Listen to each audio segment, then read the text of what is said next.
하나님 말씀은 신약성경책 요한계시록 11장 3절부터 6절까지 말씀입니다. 요한계시록 11장 3절부터 6절까지 말씀입니다. 제가 가진 성경책으로 409쪽에 있습니다. 요한계시록 11장 3절부터 6절까지 말씀.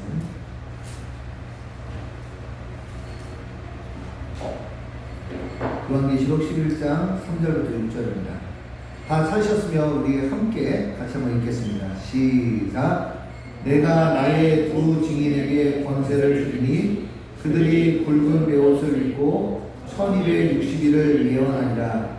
그들은 이 땅의 주 앞에 서 있는 두 감람나무와 두 촛대니 만일 누구든지 그들을 해하고자 하면 그들의 입에서 불이 나와서 그들의 원수를 삼켜버릴 것이요 누구든지 그들을 해하고자 하면 반드시 그와 같이 죽임을 당하리라. 그들이 권능을 가지고 하늘을 닫아 그 예언을 하는 날 동안 비가 오지 못하게 하고 또 권능을 가지고 물을 피로 변하게 하고 아무 때든지 원하는 대로 여러 가지 재앙으로 땅을 치리로다. 아멘. 할렐루야. 예, 우리 좌우에 계신 분, 앞에 계신 분 명절 동안 수고 많으셨다고 또 명절 이후에 한 주도 승리하시라고 우리 어깨 두들겨 드리겠습니다.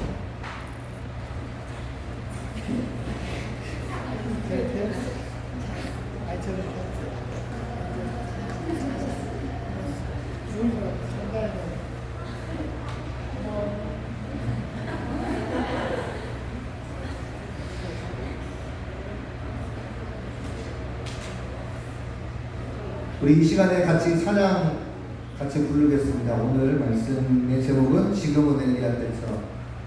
찬양 가사 띄워주시고요. 저 1절만 우리가 두 번 반복해서 불러보도록 하겠습니다.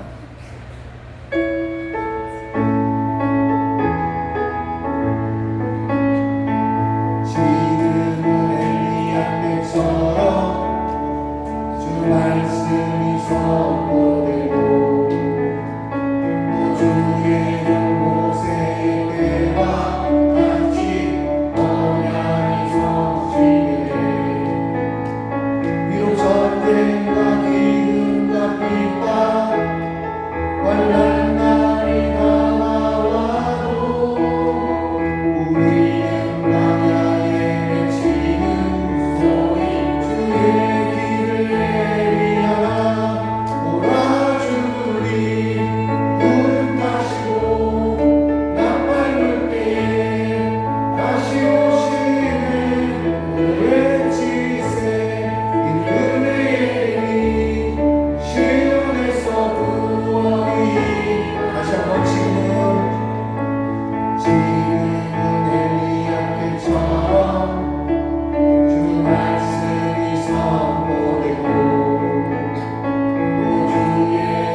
오늘 말씀의 제목을 이렇게 정했습니다. 지금은 엘리야 때처럼.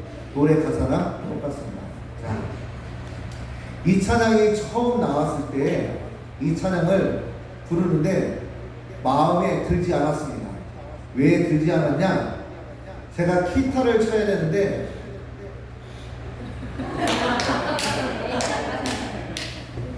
기타를 쳐야 되는데 감사합니다.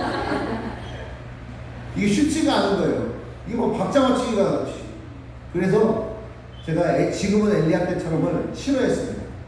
그냥 단순했어요. 내가 기타로 못 치면 나쁜 노래. 그리고 내가 기타로 칠 수 있는 노래는 무조건 좋은 노래. 그래서 이 노래를 별로 이렇게 좋아하지 않았고 또 가사를 보니까 지금은 엘리야 때처럼 뭐 모세 때처럼 뭐 이렇게 나오는데 이게 도대체 무엇 얘기를 하는 건지를 잘 알지를 못하겠더라고요. 그런데 성경을 조금 더 깊이 연구를 하다 보니까 이 찬양을 만드신 분이 얼마나 성경에 대해서 깊은 이해를 하고 있었나. 그래서 지금 우리가 찬양 가사에 깃들인 말씀 시리즈라고 해가지고 네 번째를 하고 있는데, 오늘 말씀이 바로 어떤 것을 의미하느냐, 이 찬양을 부를 때마다 우리가 생각해야 될 것은 우리가 엘리야와 모세, 또 모세와 엘리야, 이 두 사람을 요한계시록에서는 지금 뭐라고 얘기하냐, 같이 하겠습니다. 두 증인. 예. 그럼 이제 쉽게 하겠습니다. 쉽게. 제가 위에 좀 벗어도 될까요? 네. 죄송합니다.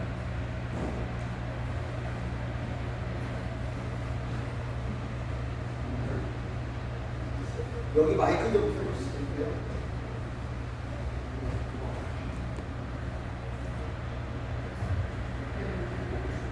네, 잘 들립니다. 예. 자, 오늘 말씀 어려운 게 아니에요. 이제 이 찬양 부를 때마다, 자, 무슨 증인이라고요? 두 증인. 예, 두 증인입니다. 두 명의 증인. 예, 두 증인이에요. 자, 오늘 말씀에 보니까, 말씀의 내용을 보면 이것이 암시적으로 나와 있습니다. 한번 여러분들 그 성경 말씀, 우리 6절 말씀 한번 같이 읽어보겠습니다. 그리고 말씀 풀어갈게요. 자, 6절 시작. 그들이 권능을 가지고 하늘을 닫아 그 예언하는 날 동안 비가 오지 못하게 하고, 자, 비가 오지 못하게 하고 3년 6개월 동안, 3년 반 동안 기도를 통해서 하늘이 닫혀가지고 비가 오지 못하도록 한 선지자가 있습니다. 누구일까요? 엘리야 선지자죠. 그러니까 엘리야입니다. 자, 그 다음 또 시작. 또 권능을 가지고 물을 피로 변하게 하고, 자, 됐습니다. 권능을 가지고 물을 피로 변하게 한 사람이 누굽니까? 모세죠. 예. 지금 요한계시록 말씀에 이 두 인물이 등장합니다. 이제 말씀을 쉽게 얘기할 테니까, 그리고 빨리 하고 빨리 끝날 거니까, 예, 잘 들으세요. 예. 자, 구약 성경에 위대한 인물 두 사람 뽑는다면 누굴까요? 모세하고 아브람. 그렇죠. 자, 엘리야만큼 아브람이 훌륭합니까? 엘리야보다 아브람이 떨어집니까? 훌륭하죠. 자, 또 구약의 위대하신 분 두 사람. 예? 여호수아. 예, 여호수아 있죠. 예, 여호수아 돌리고, 예. 예, 있어요. 여호수아는 됐어요. 자, 여호수아도 있습니다. 또 다윗도 있죠. 또 사무엘도 있고요. 야곱도 있고요. 그렇죠. 지금 말씀하셨던 모든 사람들, 야곱하고 아브람 두 사람 선택하면 안 될까요? 되죠. 된다고요. 위대하다고요. 노아하고 여호수아, 이 두 분도 훌륭해요. 뭐 엘리야하고 모세하고 견주어서 떨어지지 않아요. 그런데 왜 모세와 엘리야냐 이겁니다. 자, 쉬워요.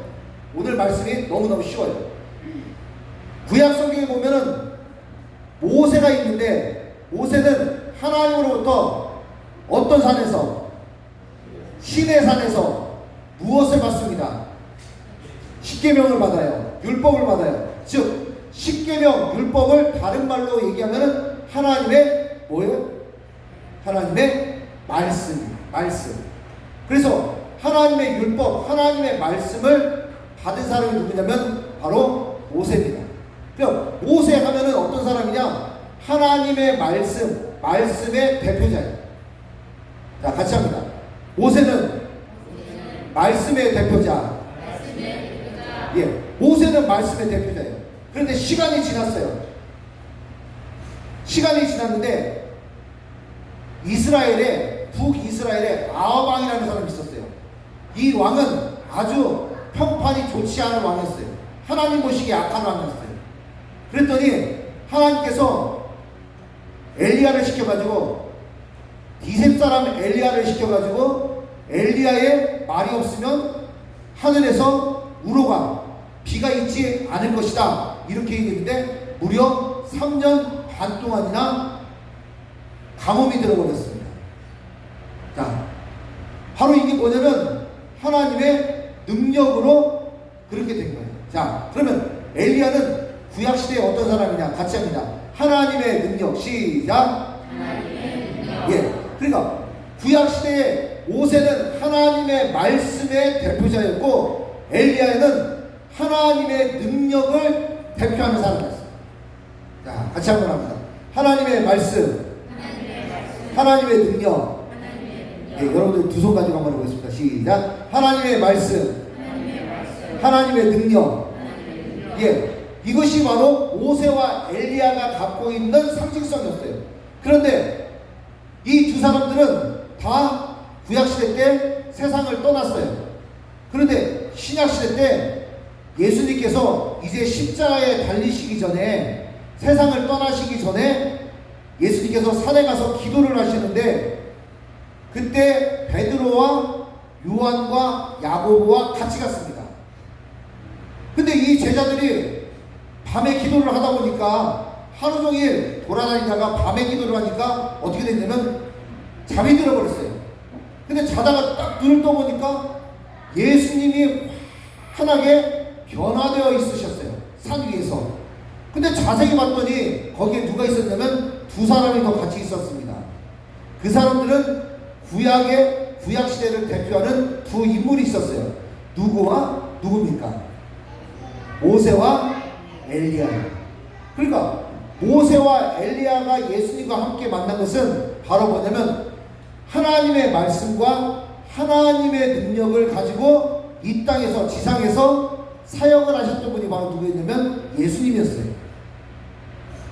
예수님이었어요. 그런데 이제 예수님도 세상을 떠나시면서 하나님의 말씀과 하나님의 능력을 누군가에게 바톤 타치를 해야 되는 거예요. 누구한테 바톤 타치를 해야 되겠습니까? 예수님의 제자들한테. 그런데 예수님의 제자들은 지금 어떤 상태입니까? 서로 누가 더 크냐. 그리고 예수님이 십자가에 달리실 때 뿔뿔이 다 흩어지는 겁 많은 사람들이었어요. 여전히 부족한 사람이 하나님의 말씀과 하나님의 능력을 맡기기에는 충분하지 않은 사람이었어요. 그런데 예수님께서는 그런 제자들의 모습을 너무나 잘 아시고 뭐라고 말씀하시냐? 이렇게 얘기하시는 거예요. 오직 성령이 너희에게 임하시면 너희가 권능을 받고 예루살렘과 온 유대와 사마리아 땅 끝까지 이르러 내 증인이 되리라. 그 전에는 그런 삶을 살고자 하는 마음은 있었는지 몰라도 그런 살 수 있는 능력이 없었던 거예요. 근데 성령이 그들에게, 제자들한테 임하니까 제자들이 하나님의 말씀과 하나님의 능력을 가지고 가는 곳곳마다 기적을 행하고 말씀을 전하고 복음을 전하니까 사람들이 변화되기 시작합니다. 누구 때처럼? 예수님께서 복음을 전했을 때처럼, 모세가 말씀을 가르쳤을 때처럼, 엘리야가 하나님의 능력으로 하나님의 말씀을 전파했을 때처럼 사람들이 변하기 시작합니다. 그런데 그 제자들이 이제 세상을 다 떠납니다. 그러면 또 다른 증인에게 그 일이 위임이 되는 거예요. 오늘 말씀해 보니까 두 증인이 나오는데 마지막 때 말세에 모세와 엘리야가 하늘에서 이렇게 내려온다는 게 아니라 하나님의 말씀과 하나님의 능력을 계승받은 제자들, 그게 바로 누구냐면 하나님의 말씀과 하나님의 능력을 이 지상에서 위임받은 곳이 어디냐면 1번 법원, 2번 학교, 3번 교회. 어디겠어요? 바로 하나님의 백성들이 있는 교회를 얘기하는 거예요. 두 증인은 바로 무엇을 얘기를 하냐면 하나님의 말씀과 하나님의 능력을 세상 가운데 복음을 전하는 바로 사람들, 바로 이 땅에 있는 교회를 얘기를 합니다. 특별히 요한계시록에서 말씀하고 있는 이 두 증인은 모세와 엘리야의 역할, 모세와 엘리야의 사역을 이 땅 가운데 감당할 사람들, 그 사람들이 바로 누구냐? 교회라는 거예요. 자, 좌우의 분들 한번 이렇게 보세요.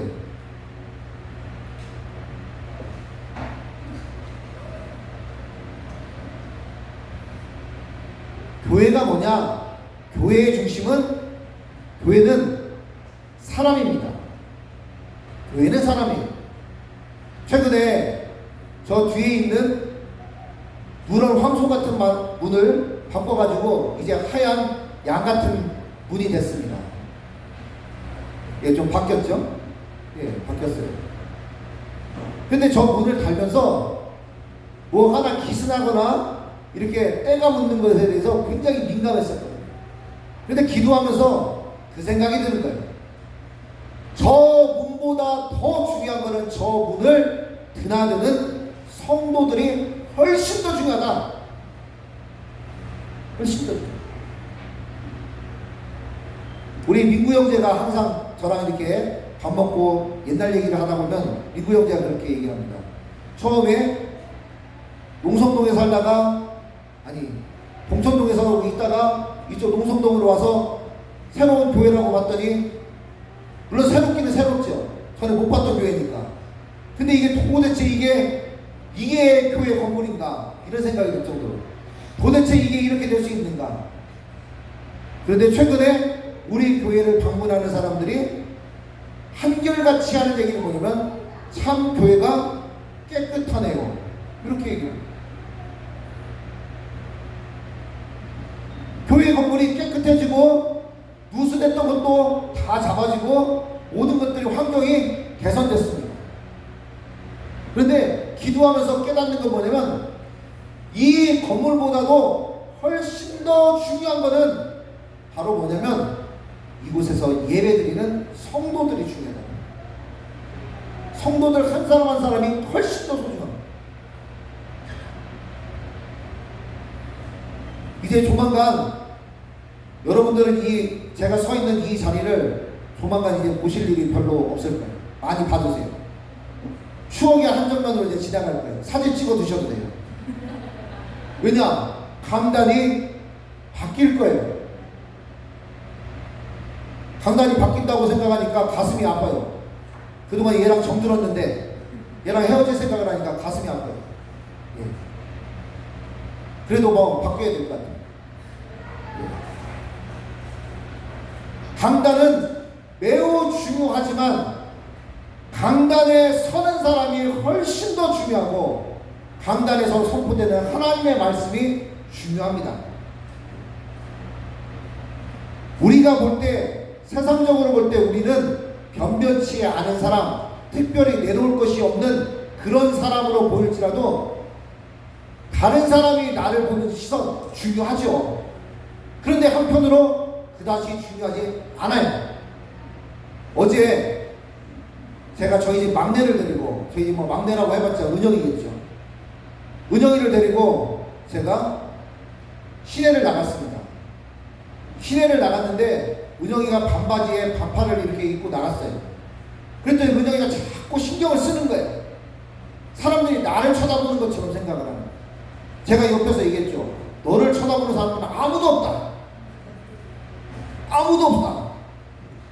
네가 그렇게 생각할 뿐이야.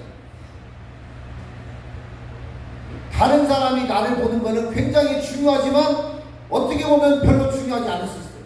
그보다 더 중요한 것은 내가 나를 어떻게 보느냐가 더 중요한 거예요.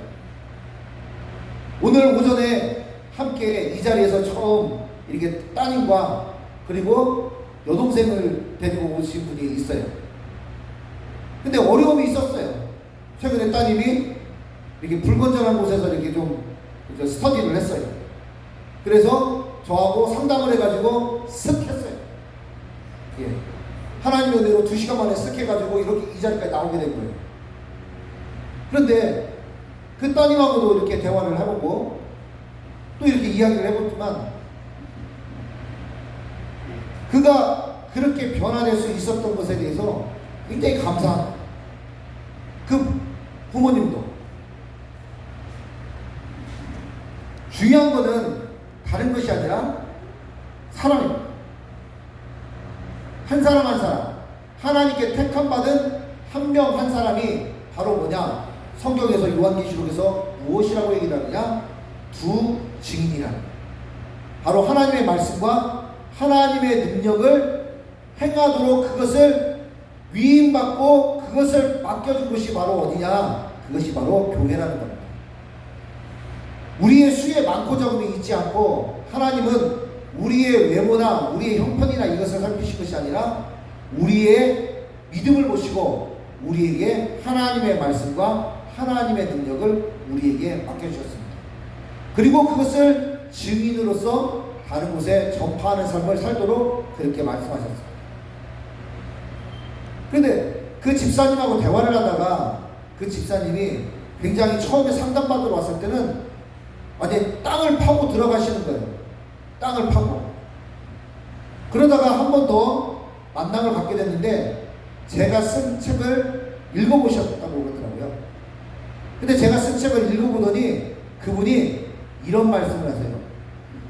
저하고 목사님의 차이점이 있는데 그것은 바로 내가 나를 어떻게 쳐다보느냐, 바라보느냐, 바라봄이 달랐다고 얘기를 했습니다. 자기는 자기 자신을 항상 어떻게 보면 부정적이고 안 되는 쪽으로 생각을 했고 그런 안목으로 봤는데 목사님의 글을 보면서 목사님은 긍정적으로 보고 잘 될 것이고 그리고 승리할 것이고 하나님이 이끌어주시면 반드시 여호와니시 깃발을 꽂을 것이다. 이렇게 생각을 하고 하는 것이 큰 차이점이었다. 그러면서 내가 이 책을 보면서 내 생각도 그렇게 바꿔야 되겠다. 그래서 따님 상담받으러 왔다가 본인까지 덤으로했고 그리고 그의 여동생까지 좀 이상한 데를 다니셨는데 그것도 끊고 다시 이렇게 정상적으로 돌아오게 됐어요. 감사하죠. 내가 나를 보는 거 매우 중요합니다. 근데 이보다 더 중요한 가치와 더 중요한 안목이 있는데 그거 바로 뭐냐? 하나님이 우리를 어떻게 보시냐가 중요한 겁니다. 바로 하나님은 오늘 말씀에 우리를 어떻게 바라보시냐? 바로 하나님의 말씀과 하나님의 능력을 맡은 증인으로 우리를 보고 계시다는 거예요. 우리가 사법고시 패스 안 해도 우리가 재산을 많이 갖고 있지 않아도 사회적 평판이 그렇게 높지 않아도 우리 교회를 하나님은 뭐라고 말씀하시냐? 여러분 한 사람 한 사람 뭐라고 하시냐? 증인이라고. 두 증인이라고. 하나님의 말씀과 하나님의 능력이 너를 통해서 흘러갈 것이라고 그렇게 말씀하시는 겁니다. 그래서 그것을 믿으라고 말씀하시는 거예요. 그걸 동의하라고 하시는 거예요. 그리고 그렇게 된 줄 믿고 그런 삶을 살으라고 우리에게 말씀하신 줄 믿습니다. 부정적으로 생각하고 살아도 한평생 사는 것이고 긍정적으로 나는 주증인이야. 하나님의 말씀과 하나님의 능력이 나와 함께 라고 믿고 살아도 한평생 사는 건 똑같습니다. 어떤 선택을 하고 사시겠습니까? 더 중요한 하나님의 말씀이 네가 너를 어떻게 볼지라도 너는 나의 두 증인 하나님의 말씀과 하나님의 능력을 너희가 받았다 라고 우리에게 오늘 말씀을 통해서 분명하게 말씀하고 있습니다. 어려움도 있었고 또 환난의 바람도 있을 수 있지만 하나님께서 우리가 두 증인이라는 이 믿음을 가지고 앞으로 전진해서 나아가면 우리는 오늘 말씀처럼 반드시 승리하고 반드시 이기게 되고 이 마지막 때에 우리가 믿음으로 나아갈 때 하나님은 바로 우리를 믿음의 최정상에 서게 하실 것입니다. 아브라함처럼 이삭처럼 야곱처럼 요셉처럼 다니엘처럼 뜻을 정하여 나아갔었던 그 믿음의 사람들처럼 우리의 발걸음을 사슴과 같이 하셔서 높은 믿음의 정상에 서게 해주실 줄 믿습니다. 이 믿음을 가지고 우리가 한 주도 승리하시기를 주님의 이름으로 축복합니다. 옆에 분한테 얘기하세요. 당신은 두 증인입니다. 시작. 당신은 두 증인입니다. 우리 이 시간에 같이 잠깐 기도하고 마무리하겠습니다. 오늘 말씀처럼 하나님, 내가 나를 보는 것, 또 세상의 평판도 다 중요하지만 하나님께서 나를 어떻게 보시는지 내 마음이 더욱더 깨닫게 하시고 내 앞에 있는 어려움들, 환난들, 어려움들, 이것을 하나님의 말씀과 하나님의 능력으로 물리치며 승리하는 한 주의 삶이 될 수 있도록 도와주세요. 우리 이 시간 같이 간절한 마음으로 기도하고 오늘 예배를 마치겠습니다. 기도하겠습니다. 전능하신 하나님